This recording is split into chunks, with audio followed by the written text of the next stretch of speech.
Hello, hello, everyone. Welcome to another beautiful, gorgeous day over here with your family of the SBDC. A little bit about us. The SBDC is a national program with over 1,000 locations across the country, helping to stimulate economic growth through business advising and development. We offer no-cost services to the local businesses through funding provided by the U.S. Small Business Administration, SBA, and from the California Governor's Office of Business and Economic Development, GoBiz. And where we are in the areas of Los Angeles, Santa Barbara, and Ventura counties. And as we go through the slide, we're learning new things, folks, as you can tell.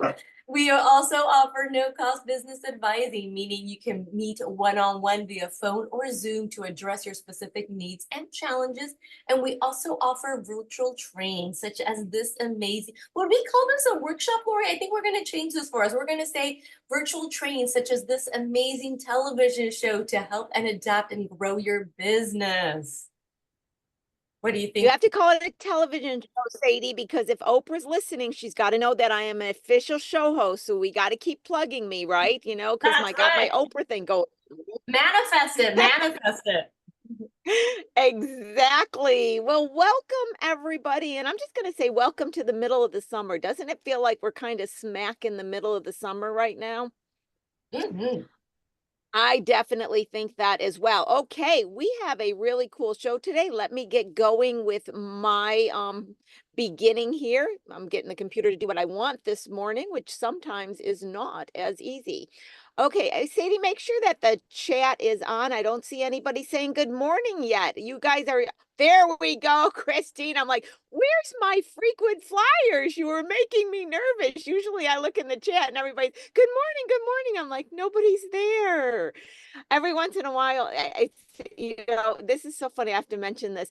For those of you that are older and you ever watched Lost in Space, remember when Will Smith wanted everybody to go away and then everybody went away? Sometimes when I'm giving webinars, that's what I'm reminded of. I'm like, is anybody there? Did I wish everybody to go away and nobody's really there? Okay, let's get serious now, guys.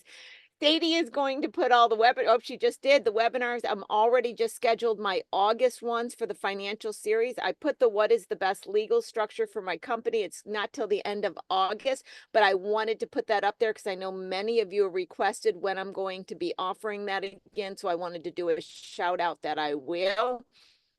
Still working on my August calendar. I'm going to have a training on the beneficial ownership information, the BOI document. That is a requirement within 90 days of incorporating this year. By next year, if you incorporated before the beginning of the year. I'm going to do a quick training on that in August and probably run that every month for a while as well. I'm going to have a small Lori talks today because I really want to leave enough room for our guests because we've got valuable information we're going to learn today. So I am just going to talk about LLCs and asset protection. I'm going to begin by saying, here's the fine print, guys. I'm not a lawyer. I'm not giving legal advice. I'm not doing any of that. What I'm doing is I'm giving you some thoughts, or better yet, what I would say is I'm wanting to give you some questions, some things to consider. I'm hearing so many people say, I want to start an LLC because of asset protection. Now, in itself, there's nothing wrong with this sentence. There's nothing wrong with asset protection, right? But where it comes into a concern for me is when people have a perception about it that may be incorrect. And this is especially disconcerting for people who are just starting out. They really do not have the funds for the B incorporated. They don't have the funds to pay the $800 on the franchise tax fee or get it set up or have a knowledge of the additional accounting as well as tax preparation requirement for some of these structures, right? So they don't understand all this and they're just saying, okay, I must get an LLC because they're kind of being scared into the fact that they need asset protection. Now, I go into detail on this. Like I said, I'm just giving you kind of a brief thought on this. So if we talk about insurance policies, everybody's familiar with insurance policies. You've bought insurance policies. Let's first, as an analogy, talk about a life insurance policy. You don't see somebody that's, in their 20s with no kids, not married, take out a life insurance policy a lot of times because they feel like they just don't need it. Or if they take out one to start investing at a young age, they're not taking out this huge life insurance policy because they're saying at this point in time, I don't need it. Now, you also see people don't carry full, collision on a car that is an older car. They're like, well, it doesn't really make sense. It doesn't apply to me. You also see situations with insurance where the insurance is so expensive, like you're in a flood zone. The insurance is so expensive, it just doesn't even really make sense. You do other choices. Now, in these examples, I'm not saying any of those thoughts are right or wrong, but what I am saying is when we buy insurance policies, we think through what do we actually need? What does it cover? What does it not?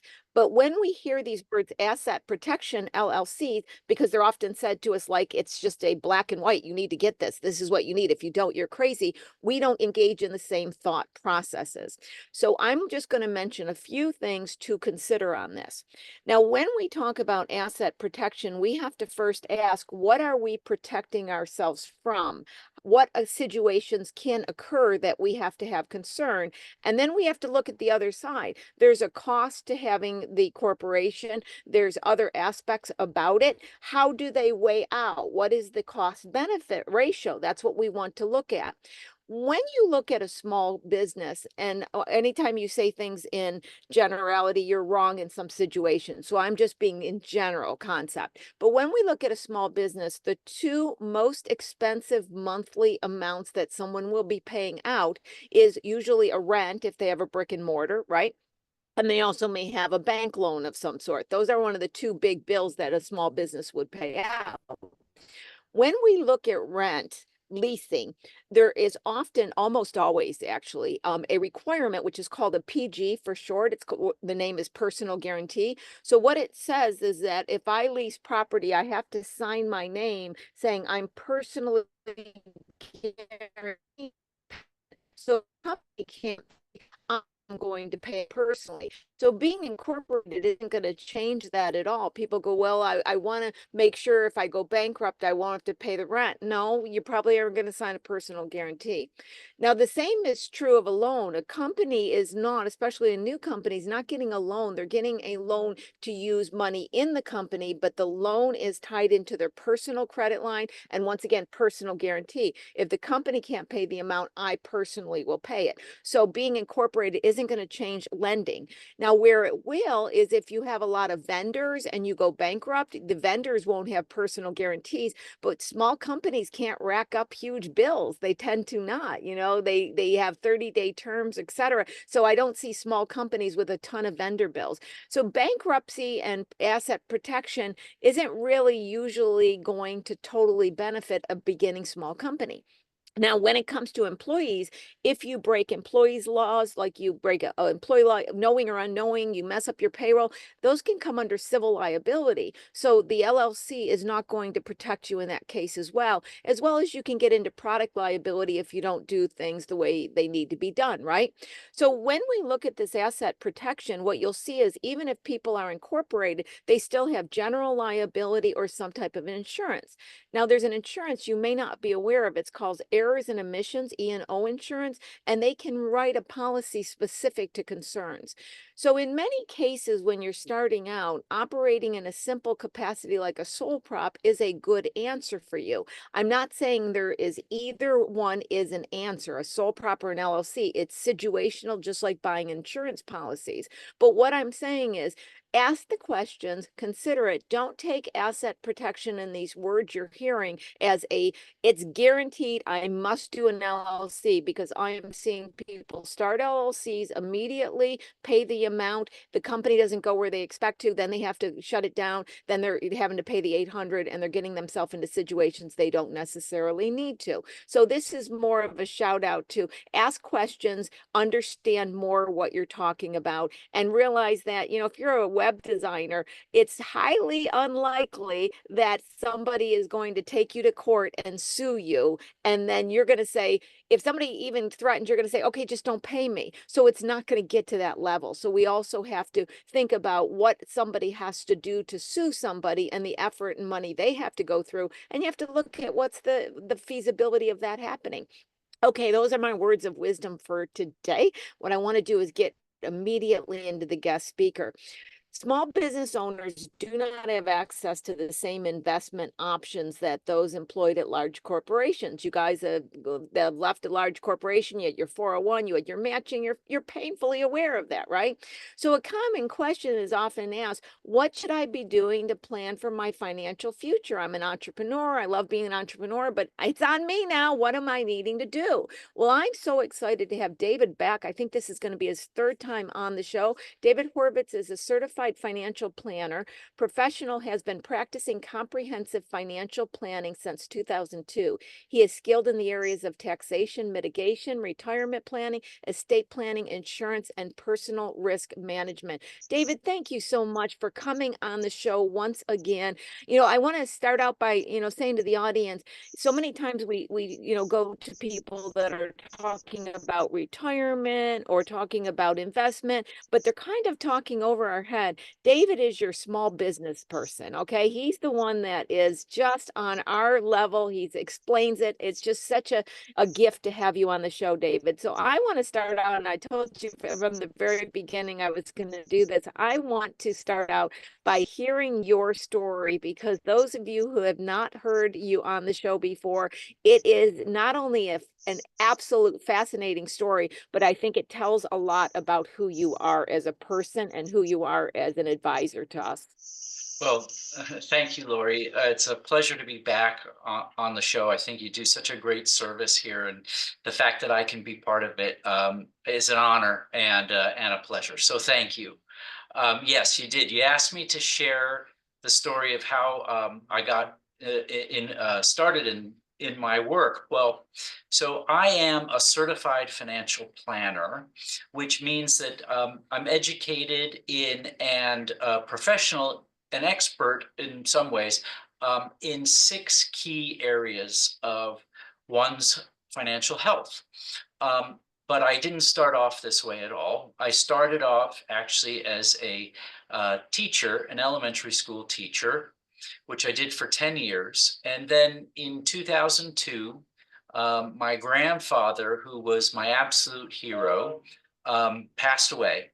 And my grandmother called me up and said, your grandfather left me some money and a house and absolutely no instructions. And I need help managing my personal finances because I don't know how to do it. He never told me how to do it, and he handled all of it. So you have to help me.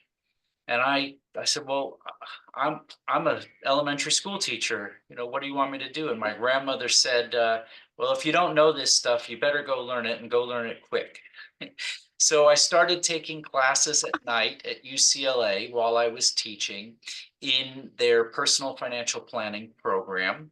And the classes were really comprehensive, and each area was a personal financial planning was a 12-week course.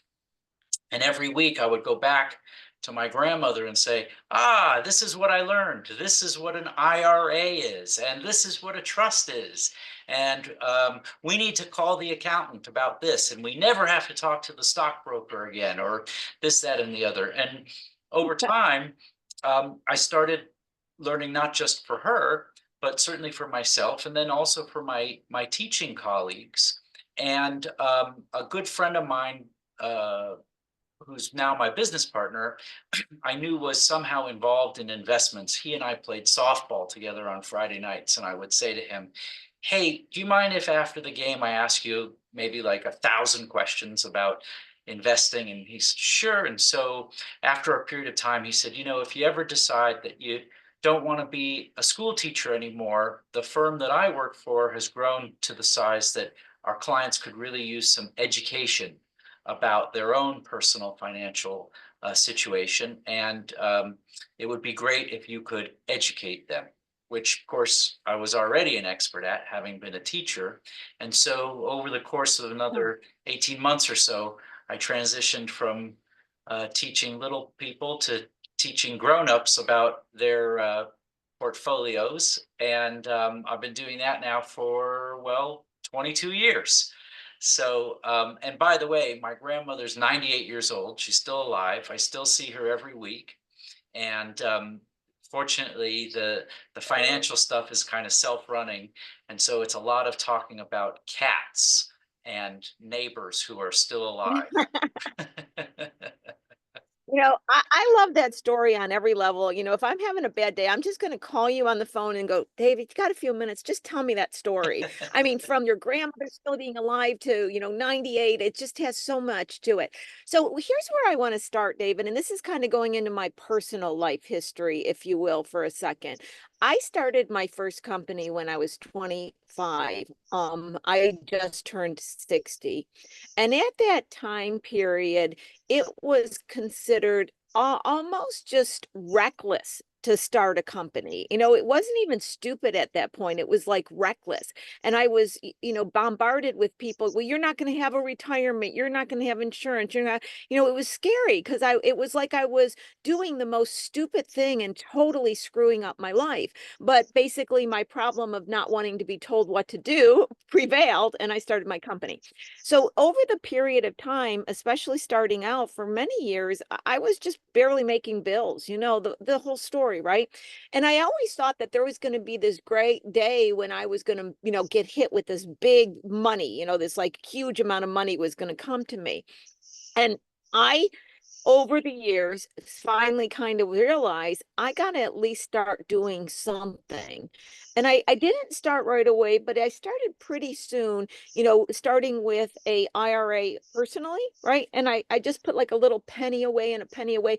Most of the time, I felt like I couldn't even afford that penny, but I did feel like I needed to put that penny in, right? And then a couple years, I learned, well, if I put the minimum in, I can save on some taxes. So I had a few pennies, right?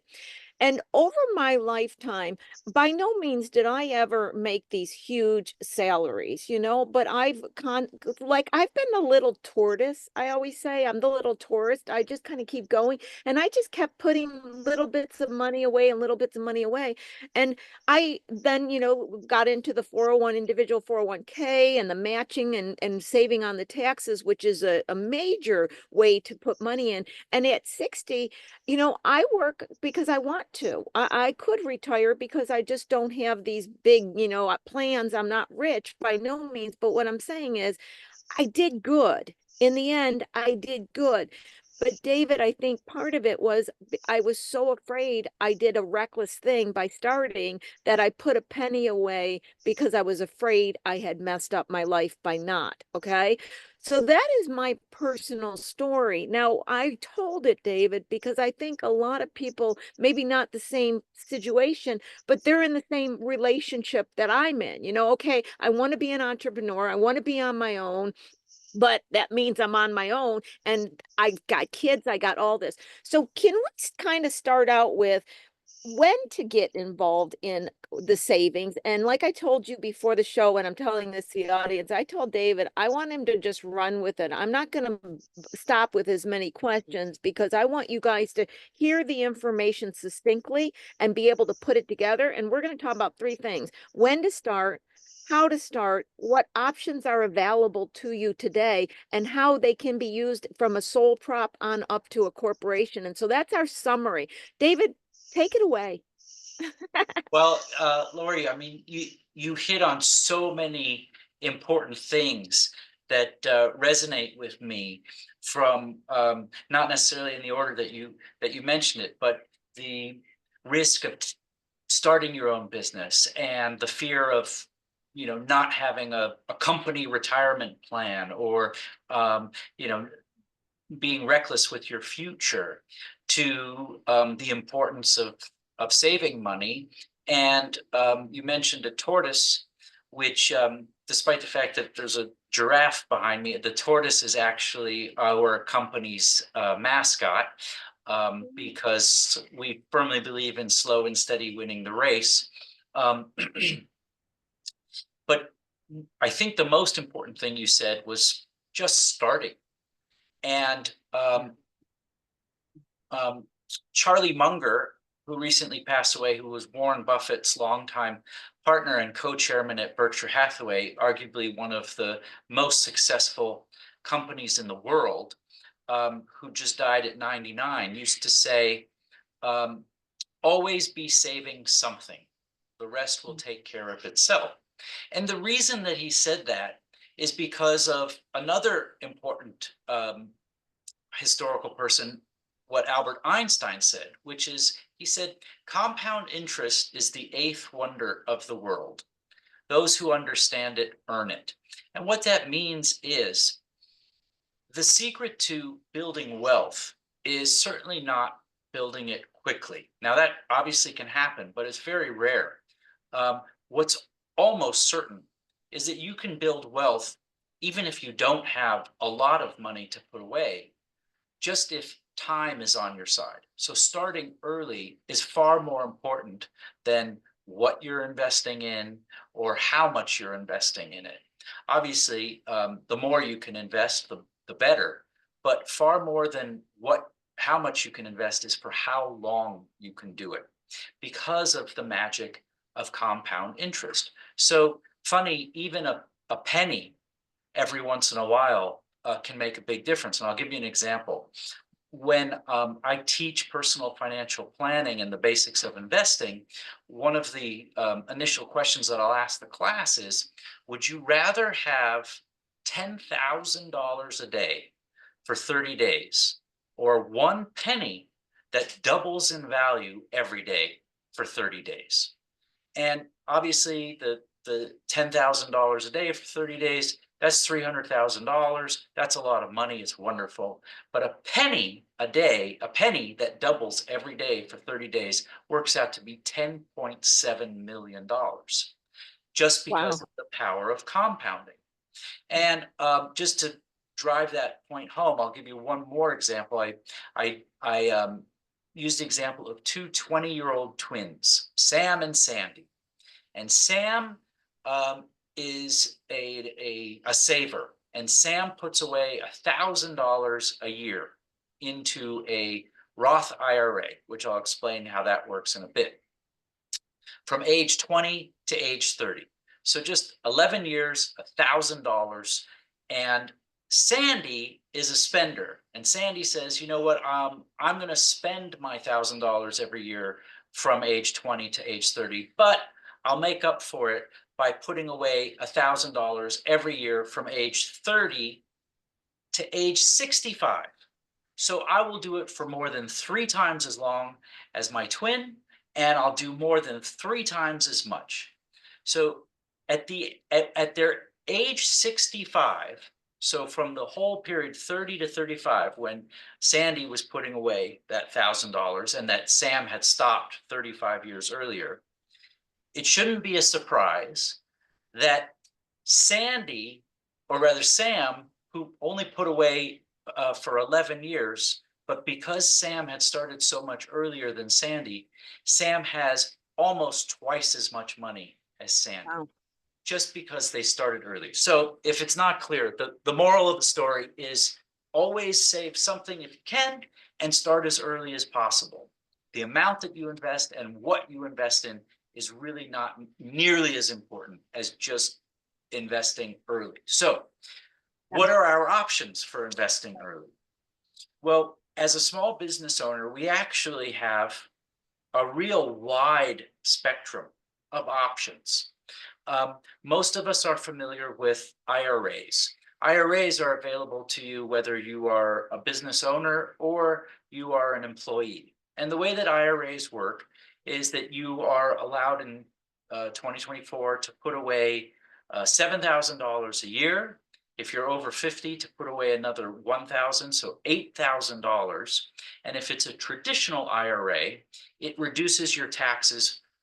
It reduces your income 1 for 1. So if you put, let's call it 7,000 in, your income is reduced by 7,000, and whatever remains, that's what's taxable. The 7,000 goes into this IRA, which is a special savings account where it grows. and is not subject to tax until you Quick take. question Yeah, on that, sure. David. So if we have takes, 7,000 and we put it in the IRA, so our income's coming down on 7,000. I don't think it's a calculation that can be done without having some math behind it. But am I correct to say at least probably 1 or 2,000 of that you would have paid into the IRS anyway? Oh, Because, I know there's a math, it's not a dollar to dollar, but that's the one thing I want to point out because I always would think this, and I would do the math, that it requires to say, well, I either put the money here plus a little bit more, or I'm paying the IRS anyway. I could I'm using my example, which is calculated wrong, but I can come up with 5,000 more because it's not 7,000 I'm coming up with. It's only 5 because 2 would have went to the IRS anyway. So I made up wrong numbers, but I'm trying to emphasize to the audience, when we look at these numbers, realize that part of that money would be going out the door independently because it'd be going to the IRS. So I just wanted to add that because it took me a while to catch on to that concept. yes, well, that's exactly right. How much of the 7,000, whether it's, 1, 2, or 3,000 even, depending, is a matter of what tax bracket you're in. So you're right, it's a little bit more complex. You can't just say, it's 2,000 would be going to the government. It might only be 1, it might be 3, and that's a factor of what you would otherwise be paying in tax. But you're absolutely right. The point is that even though you are siphoning off 7,000, you get to keep that entire 7,000. Whereas if you didn't do it, you might only be able to keep the 5,000 or less. So yes, it is, I gotta pay a portion of this to somebody. I can pay it to myself or I can pay it to the government. I'll pay it to myself. It's kind of a no-brainer. Exactly. Yeah. And then the funds grow in this account tax-free until you take them out. And you don't have to take them out until at the earliest age 72. Now it's raised to 73. And for certain people born after, I want to say, 1953, it's age 74. So it's a great benefit because all those funds, even if it's $1,000 a year, maybe even less, just like the way that Sandy invested, or Sam invested rather, those funds living in there, the longer they live in there, the more they'll grow, and the growth grows on the growth. That's the power of compounding. So the longer that can sit in that vehicle and just cook, this more secure your retirement eventually will be. So one of the options available to everybody is the IRA. And now there are two types of IRAs, two main types of IRAs. One is the traditional IRA, which is I just described, and one is the Roth IRA. Now, the difference between the traditional and the Roth IRA is that whereas with the traditional, it reduces the taxes in the year in which you put it away, the Roth does not. But with the traditional, after it grows, you pay tax when you take the money out. With the Roth, it grows tax-free and there's no tax taken when you take the money out. So, well, which is better? Sometimes you can't know, you don't know which is, you don't even have a choice because you might not have enough money to pay the tax on the money you're putting away. Because like we said, with the 7,000 that you're putting into the traditional IRA, 2,000 of that would have gone to taxes anyway. If you were putting 7,000 into a Roth, you really have to have 9,000 because the 7,000 isn't sheltered from tax. It goes into the Roth and you got to come up with another 2,000 to pay the tax on it. The difference is just that, and they'll grow at the same rate. At the end, this gets cut down by taxes when you take the money out, and this one does not. So one of the things we got to consider is, do I have the money to pay the tax? Because if I do, I probably should do the Roth IRA. If I don't have the money to pay the tax, but I have enough money to put away, then I'm just going to do the traditional. It's still better than doing nothing. So those are the two things to think about with the traditional versus the Roth IRA. Now, one of the things, and always correct me if I'm wrong, because I know just enough to be dangerous, right? But one of the things, I always knew about the Roth and tax and everything. It didn't become apparent to me until I got to my age and started looking at, well, if I was to plan out how much money I would get, how much is in taxes. It's like it was kind of like Charlie Brown, blah, blah, blah, blah, blah back then. And now I'm like, oh, that is really interesting. Well, one of the things I realized too, David, is that I had some money in the Roth. I had a lot of money in different forms of, IRAs, et cetera, 401s. But then I also have brokerage accounts, right? And these brokerage accounts, I'm going to be paying taxes on, right? So I realized, well, I've already paid taxes on some of the money with the brokerage. So it evened out as well. And so this concept of paying tax on the money versus not comes in even on our brokerage accounts, and having this all balance out to comprehend how much we're actually going to be paid in taxes when we're older. I think it's a really fascinating thing to get your hands around. But from my perspective, it seemed to work out. Now, correct me, like I said, David, it seemed to work out that when I was younger, I didn't have the money. I didn't have that much money. So going with the IRA made sense because I didn't have to have the 9,000. I had the 7,000. And then when I got older and had more money to play with, then I got more interested in the ones that I actually had after tax. Does that seem to be a truth in what I just said? It is, and you said actually two important things. The first thing you were talking about was this money that comes in retirement, multiple streams of income from tax advantaged accounts and non-tax advantaged accounts. And it's all a function of what's the best mix to get my income in retirement that's going to create the lowest amount of tax. And so there's a lot to consider and think about. And, going back to the contributions, should I do the Roth or should I do the regular IRA? Another very, very important factor to think about is, well, how much am I going to pay in tax whether I do the IRAs at all? So if I'm in a very, very high tax bracket because my income's great, because business is thriving, and my biggest concern is how much I have to pay in tax. Well, the traditional IRA is going to lower my taxes.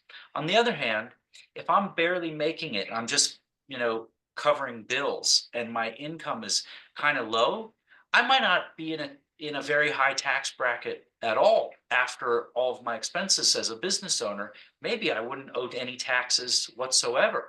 So it doesn't give me an advantage by contributing to a traditional IRA, which reduces my taxes. I'm not paying taxes. So if I do have enough money, I'm going to throw it into my Roth IRA and still be in that low tax bracket or no tax bracket. And now I'm able to save money that I never will have to pay tax on, because I wasn't Now going to be subject to tax before, I right? never even thought about it from that angle, but you're right. So this is why it's so awesome to have this conversation when we're at a point where we don't have money to put away, because you're automatically thinking the IRA, but you're right. If you're in a low tax bracket right now, take that penny and put it in the Roth. Before we leave this, I'm going to ask you a question like gets asked me, the same way I hear it from the business owners, right?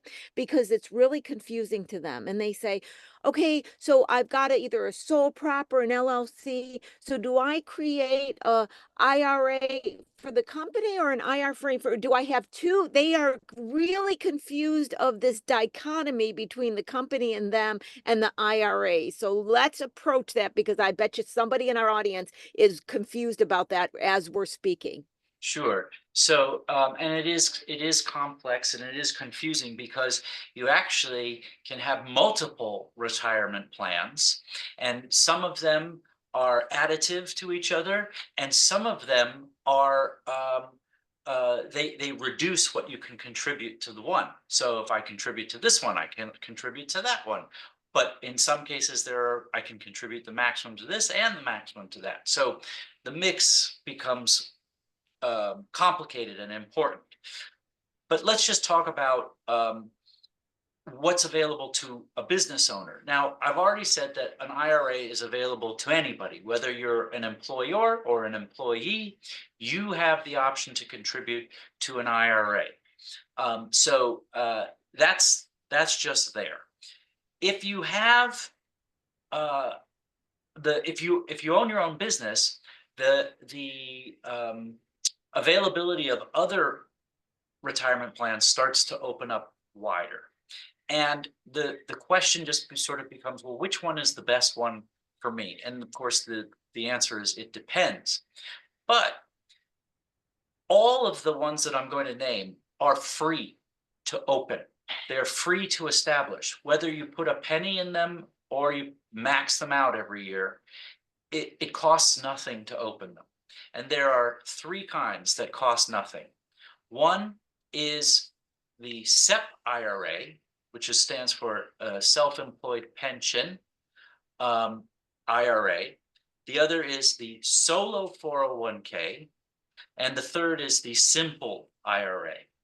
And like I said, you just fill out forms, and you can do this at Schwab or Vanguard or Fidelity or any of the major what are called custodians, and they can sit vacant, and there's absolutely no fee or obligation to fund them, and you don't have to file anything. The differences are really about how much the business earns, and there's a little bit of tax manipulation that's available in one versus the other, and whether or not you also have an IRA on the side that you want to contribute to. For example, you can have a solo 401k and an IRA, and they don't offset each other. But if you have a SEP IRA and a traditional or a Roth IRA, they will offset each other. So Define offset so people understand offset. so to the extent I contribute to my SEP IRA, it reduces the amount I can contribute to my traditional IRA, right? If I put 7,000 in my SEP, I can put 0 in my traditional.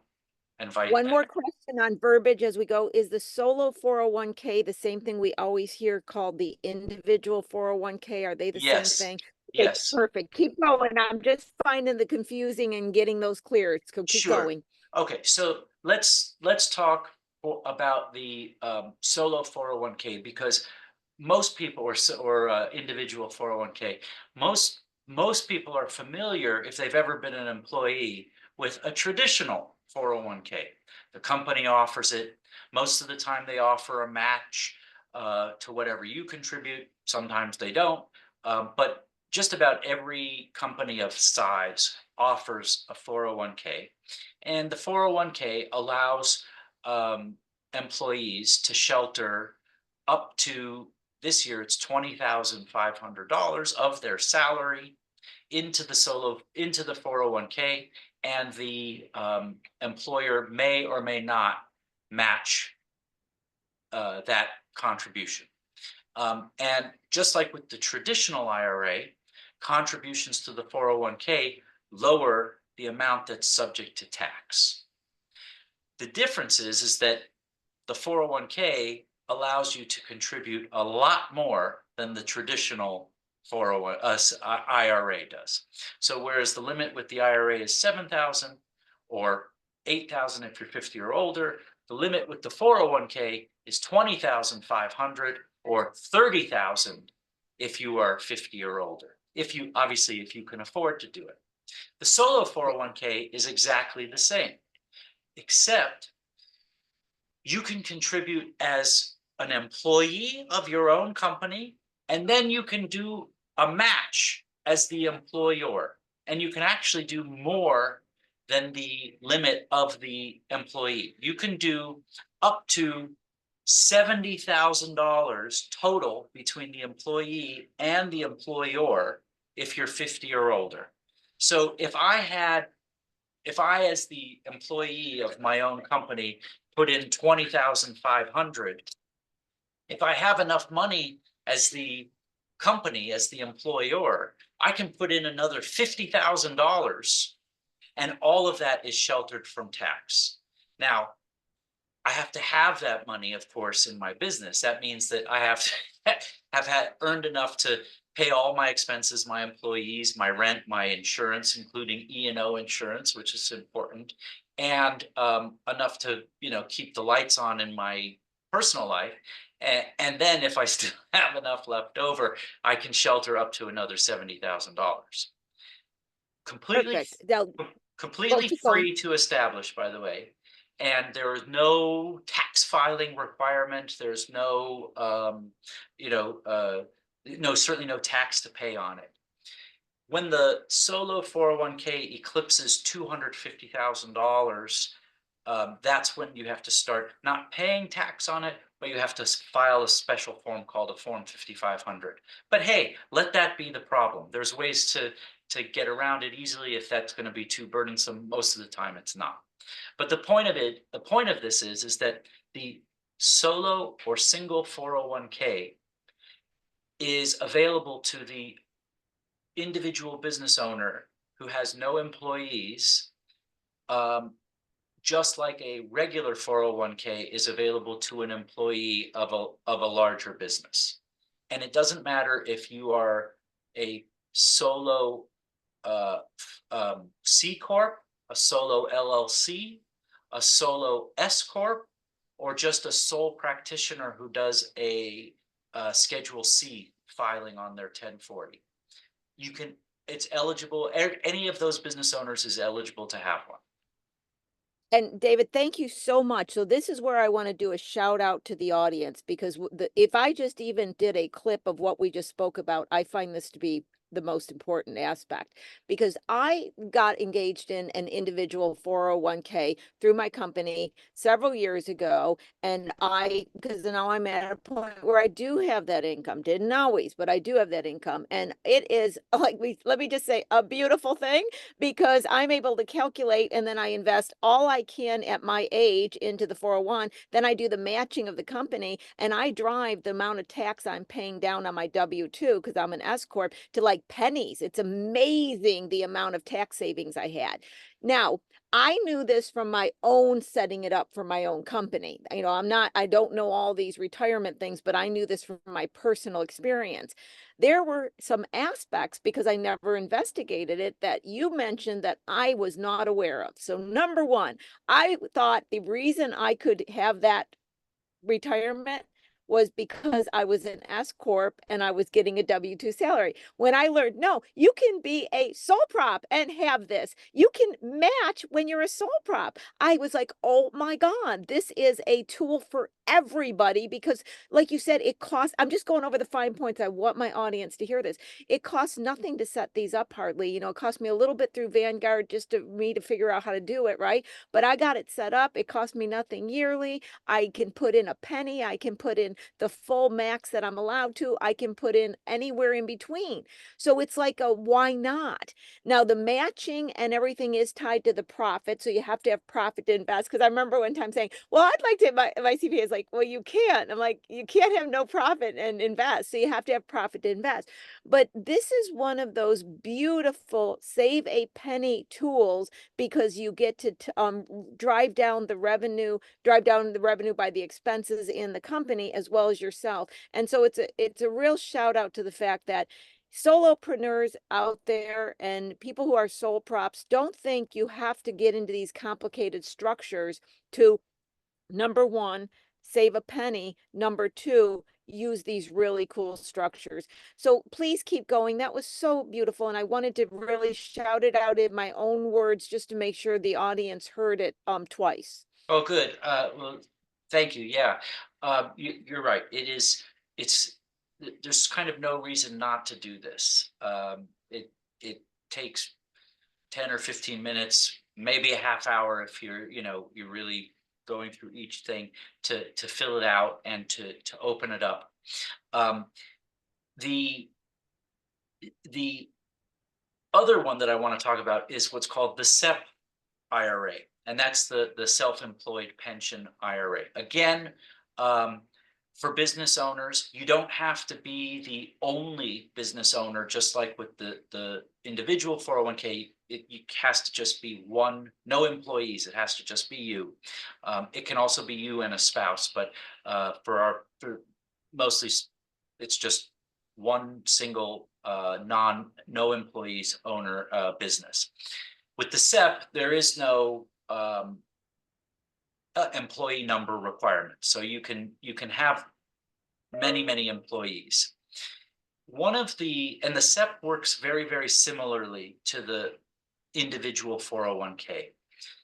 The difference is that with the individual 401k, the portion that I can put in as the employee it's irrelevant what my profits are from the business. As long as I've earned, let's call it $20,000, I can contribute $20,000 as just the employee. If I had gotten that in revenue, I can put that in there. With the SEP IRA, it has to be profit. So I can only put in 25% of my net profit. So I have to have revenues of usually something like 370, or earnings rather, net profits of about $300,000 to be able to put away the maximum. So I really have to earn more. However, one of the benefits of the SEP IRA that is over the individual 401k is that you can establish a SEP IRA as late as your filing date for that business of the prior calendar year and do it sort of retroactively. So in other words, I might say, well, I really won't know how much money my business makes until I sit down and try to file my taxes. Say, I don't know what my 2024 profits are going to be until March 2025, April 2025, or if I get an extension, September 2025. So how can I contribute into a 401k for 2024 if I don't even know how much I've made and what I can afford to put in? Well, the SEP IRA allows you to look back, and you can contribute in 2025 as late as when you file your business taxes, including extensions, for what happened in 2024. And you can also establish at that time. That's key because, November, December, I'm doing a mass freak out, trying to calculate the numbers, get the W-2, get the 401 funded, all that mass freak out by everybody's holiday partying. I'm calculating. So that's a Right. key. Now, walk me through, and I might have missed it, David, on the SEP IRA, can you do the matching just like the individual 401? Is the matching a possibility on that? So it's technically not a match. The total that you can contribute is about the same to the SEP as it is to the individual 401k, provided your business has enough revenue. But it's all based on the profits of the business. So I it's see. whatever the expenses are of the business, you take 25% of that up to about $67,000. That's what's eligible to go into the SEP IRA. With the solo 401k, you don't even have to be profitable. You just have to have enough revenue for the employee portion of 20,000 to be able to contribute to 20,000. Gotcha. Now, because these situations change each year for companies a lot, we don't have the consistent like a salary.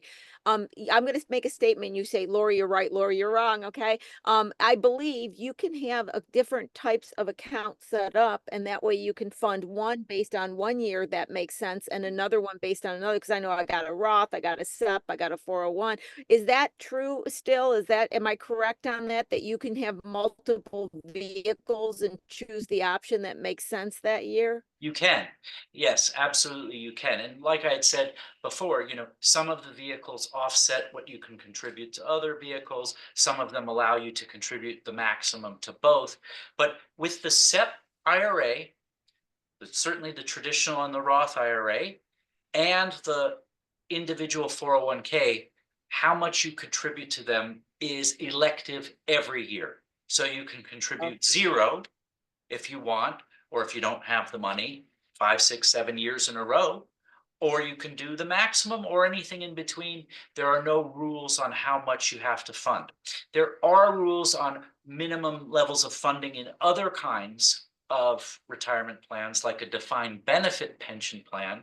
But I think that one we should probably leave aside. It's very complex to establish. It costs money to establish, and it does have minimum funding requirements every year, or the plan dissolves and you have to pay tax on the money.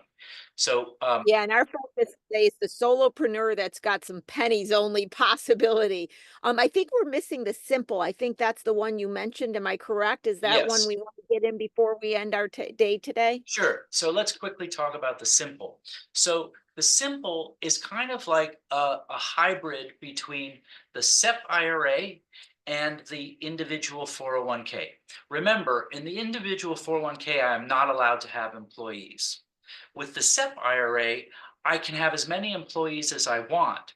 But what I didn't say is that whatever I contribute for myself, I have to contribute for my employees with the SEP IRA, which can get very expensive. If I want to contribute 20% of my salary to my SEP IRA and I have 3 employees, I'm contributing 20% of their salaries to their SEP IRAs as well. With the simple IRA, it's a hybrid of the two, where I'm not limited on the number of employees. I don't have to have no employees like I do with the individual 401k. I can have many, many, many employees, and I can contribute on their behalf far less than I would contribute with the SEP IRA. I still have to contribute 1%, in some cases 2% of their salary in order to contribute my own. But with the simple IRA versus with the SEP IRA, I don't have to do 20% of their salary. I'm also kind of limited on the maximum that I can put in. The maximum for a simple IRA is about 15,000 versus with the SEP, it could be as high as 66,000, or with the individual as high as 70,000. But I can still get a retirement plan for myself and for my employees that also costs nothing to administer and no filing requirements. Got it. Perfect. I think these are so important because what I'm seeing, and I talk about this a lot, David, and I just want your kind of personal impression that you're seeing in the marketplace, if I can say it that way, is that there is more and more people that are functioning as a solopreneur, no employees, right? And I'm not a proponent for growth or not growth. I am a proponent for net income. Okay. That's what I'm a proponent for. I'm all about net income. I am trying to stress to people that it's not revenue, it's net income that buys the quart of milk. That's my famous saying. You can't buy a quart of milk with, you should see all the clients I have and you should see the revenue. No, net income buys the quart of milk, right?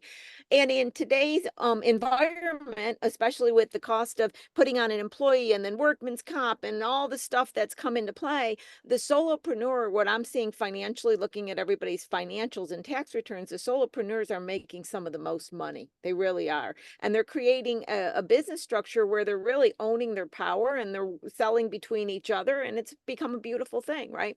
So I think it's real important to do the math and say, okay, if I grow and I start adding on employees, how much revenue do I have to get the same net income? And does it make sense? What I'm saying another way, David, is that just this, like I was, we in our generation had, oh yeah, I'm gonna have the 2-car garage and the picketed fence, and I think the generations behind me, it's like, I'm gonna be an entrepreneur and I'm gonna grow and I'm gonna have a bunch of people and then I'm gonna grow and then I'm gonna sell the company, I'm gonna go an IPO. That's the 2-car picketed fence. And so they've been sold a line, no different than I was sold a line with the 2-car garage and the picket fence, right? They're all just lines. What makes sense for each person is unique. What makes sense for each business is unique. What makes sense for the timing is unique. It's really about what makes sense. So I'm seeing more solopreneurs, which I think is good because I'm seeing more net income. And I think these vehicles are awesome because they let the solopreneur have the benefits that we were told when we were younger, you got to go work for a company. Are you seeing more solopreneurs as well? I wanted to ask you that. Yes, yes, I am, and quite a few of my clients are solopreneurs. And in fact, you mentioned something at the beginning of what you were saying in terms of, well, if you have to be careful about adding employees because yes, your revenue might go up, but what you have at the end of the day in your pocket might very well go down. And one of my my clients is a lawyer. He runs a very successful 10-person law firm. And we were going through his financials, and he told me that he added 2 more attorneys to his firm, which sounds wonderful. It's growth. But what he ended up paying them for their service in the firm was more than they were bringing in business. So they actually ended up costing him money. Plus, if you add the cost of the additional employee insurance and the workers' comp and more errors and omissions and the extra office space and so on and so forth, that was a bad business decision for him. And he actually could have utilized more creative employment tactics, like hiring independent contractors, which you don't have to pay employment taxes for, and you don't have to cover with workman's comp in most cases. And that would have created more income to him, albeit the revenue would have been less. But yes, the solopreneur is definitely the wave of the future. I think that we're seeing it even with very young people who are recognizing the cost of college, for example, and the high cost of tuition, and figure that, if they can just be creative with the power of the internet and save themselves 20, 30, 40, $50,000 a year and not have to graduate with school debt, then that can end up being very profitable. And I'm not saying that I'm an advocate for not going to college. I'm just saying that it's something else to think about when you do the business calculation of it all. How much does X cost me, as in hiring an employee or paying for an additional form of education, versus what I can earn just by my own entrepreneurial skills.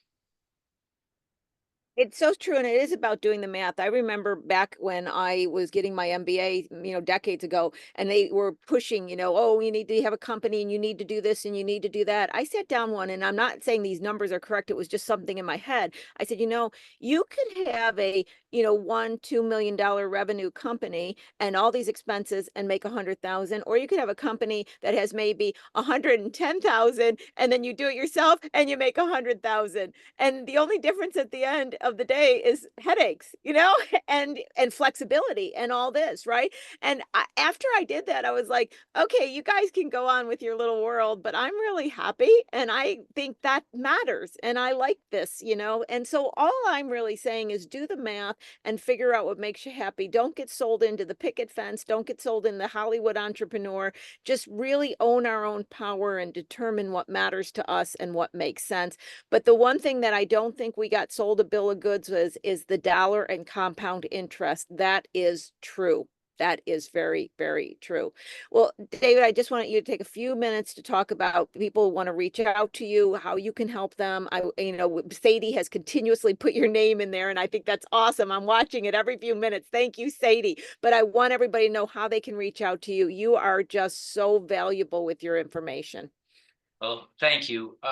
Sure, I'm happy to speak with any of your viewers, anybody in the audience that has questions, whether generally or specific about their own financial situation.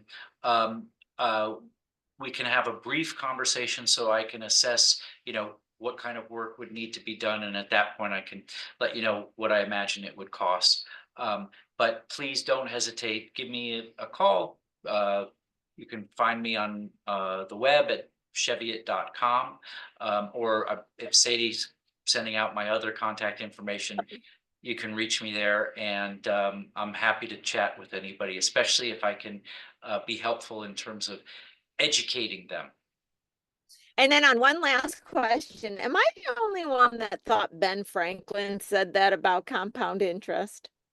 Okay, so it's funny that you said that, because I had heard that it was Einstein, and when I do this slide, I have a picture of Einstein, and it says, "The eighth wonder of the world is compound interest. Those who understand it earn it." Albert Einstein. And the very next slide is another picture of Einstein, and it says, "I never said half the crap people think I said." So I don't know. It could be Franklin.